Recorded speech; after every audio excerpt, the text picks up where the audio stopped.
magandang araw sa inyong lahat. Ako po si Joel Espartines. Taga rito po sa San Jose del Monte, Bulacan. At ako naman si Emmanuel Robles na Atis Indios Group. Yun po. Kayo po ay isa sa nag-entry dito sa West Philippine Sea Mural Festival. Ako po ba? Oo. Opo. Ano po yung naisipan nyo ba? Paano nyo na pagdesisyon na sumali sa festival po? Parang gusto lang po namin din na magkaroon ng experience sa mga ganitong event na malakihan, ganyan. Parang nahatak din kami ng kaibigan para may tumulong na kaibigan na in-inspire kami para sumali dito.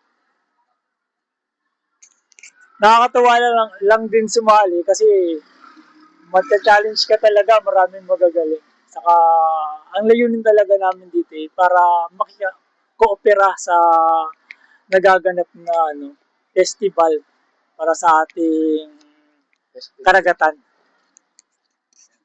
So, ito po yung entry nyo, no?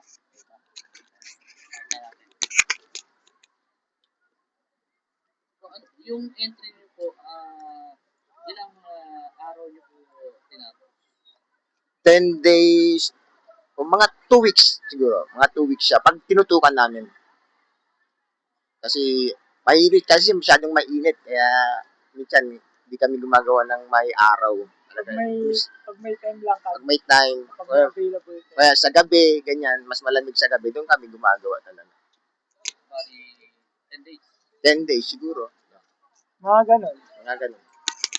Siguro 5 araw, saka 5 gabi. Siya sa umaga, ako sa gabi. Shifting kami. Minsan lang kami magsabay. Hapon. Tatagpo kami hapon. So, paano kayo naghati sa paggawa? May idea kasi na kami na ito yung akin, ito yung kanya. Alam na namin yung ginagawa, gagawin ko. Alam na namin kung saan kami nahati sa Kasi yung idea, ginawa nyo. Talagang bago namin ilipat may sa idea wall, na kami. meron na May idea kami na kami. sketch. May sketch na kami. Kung ano yung parting gagawin niya, alam niya rin. Oo, alam niya kung ano. Kaya Saka, sa gabi, sakit wala kabisado namin yung isa't isa. Alam namin kung ano yung 40 namin. Kaya yung 40 niya, saka yung 40 kayo. So, yung pondong ginamit nyo rito, kasi yung ang laki, anong size nung ano nyo? 3.5 by 7 meter. So, medyo may kalakihan kumpara dun sa Diba? una kong pinuntahan. Sa ibang nag-entry.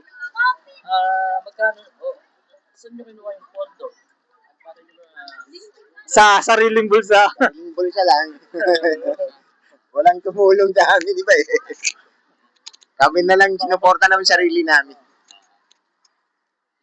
Para makasali lang yun. So, ano naman naging, ano nyo, dyan sa idea nyo, ano naging inspiration nyo para mabuo itong idea na entry nyo?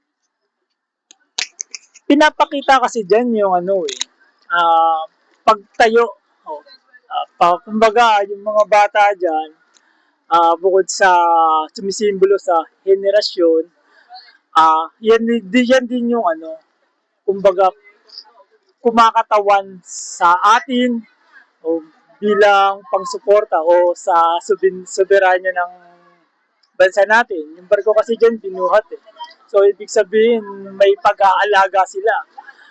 May pag-iingat, may pagmamalasakit sa nangyayari sa ating bansa. Bakit bata? May bata kayong ginagawa? Sumisimbolo kasi yun sa future eh. Generasyon. Sa future. Ang pagbuhat ng bangka ng barko na yan, yan eh, kumbaga sa kasalukuyan, ngayon at sa kasalukuyan, sa hinaharap. Sila magmamana. Sila yung magmamana. Kaya, tuloy-tuloy yung, kumbaga, hanggang sa lumipas yung panahon, may tuloy-tuloy pa rin siya nandun na may sumusuporta sa West Philippine Sea. May nakita ko na, airplano papel, bola, yung mga Yung eroplanong papel, sumisimbolo siya sa resupply mission para suporta dun sa BRP Sierra Madre. Tapos sa kabila, yung saranggola, sa pamilya naman, sumisimbolo siya sa Masayang pamilya. Naglalarawan niya ng masayang pamilya. Pilipino. Yes, sa issue ng West Philippine Sea, ano yung pananaw nyo doon? Ayun, magandang punchline doon. Ikaw muna. Para sa akin yung issue sa West Philippine Sea, ano yan isang dapat na hindi tayo, kalma lang. Kalma lang tayo kasi sa atin naman yun kalma lang. Pero naman matibay naman yung pinanghahawakan natin. Merong arbitral, Oo, merong, oo. pero patuloy na inaano tayo ng China. Oh, lagi pa rin. Yun nga. Dito, dito. Kaya ayan. Kasi siguro to sa paraan para maipalagay sa mga Pilipino yung about sa West Philippine Sea. Oo. Kaya nagkaroon ng Kasi dyan kasi ang tema, kulayan ng ating karagatan. So, ang kulay ng karagatan para sa amin, hindi kulay ng karahasan o paghimagsik. Kulay ito ng pagmamalasakit, pagkakaisa, sa pag-asa ng bawat Pilipino. Saka yung mga maing isda, sambayan ng Pilipino, yung mga gano'n.